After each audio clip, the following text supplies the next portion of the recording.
ரிஷபராசிக்காரர்கள் வந்து ஒரு காதலனாவோ காதலியாவோ இருக்காங்க. இந்த காதல் வாழ்க்கையில ரிஷபராசியை எப்படி சார் டீல் பண்றது? ரிஷபராசிக்காரர்களுடைய மனசுல வந்து ஒரு காதல் வருது அப்படின்னு சொன்னா அதுக்கு வந்து இஎம்ஐ காதல்னு பேரு. தவணை தவணையா வரும். ஒரே நேரத்துல எல்லாம் மொத்தமாலாம் ரிஷபராசிக்காரர்கள் ஒருவரை நேசிப்பது கிடையாது. நிதானமான காதல், ஆழமான காதல், நிறைய யோசனை. அந்த மனசுக்குள்ள 1008 அக்செப்ட் பண்ணிக்கிறதுக்கு முன்னாடி இவங்க சரியான நபர் தானா அப்படின்னு யோசிச்சு தான் ரிஷபராசிக்காரர்கள் ஒரு காதலை தேர்வு செய்வாங்க. நீங்க என்னமோ அப்படி சொன்ன உடனே, அப்படி பார்த்த உடனே, அப்படி பழகுற ஆட்கள்லாம் ரிஷபராசிக்காரர்கள் கிடையாது. அவங்க மனசுல இடம் பிடிக்கணும்னா கொஞ்சம் ஸ்லோவாகும், மெதுவாகும். அவங்கள்ட்ட காதல் அப்படின்னு சொல்லக்கூடிய அந்த சர்வீஸுங்கிறத விட எப்படி சொல்லலாம், காத்திருப்பாங்க, பொறுத்து இருப்பாங்க, நிதானமா இருப்பாங்க.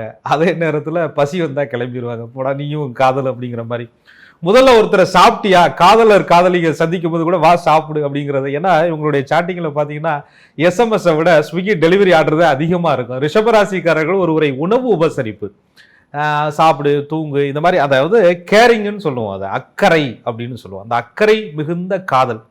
அதை பார்க்கும்போது இவங்க நம்மளை வந்து எப்போ பார்த்தாலும் தாங்கிக்கிட்டே இல்லை, நம்மள்கிட்ட கேட்டுக்கிட்டே இல்லை, நம்மளை வந்து வார்த்தைகளால் இவங்க கவிதை பாடவே இல்லை அப்படின்னு ரிஷபராசிக்காரர்களை நீங்கள் நினைக்கக்கூடாது.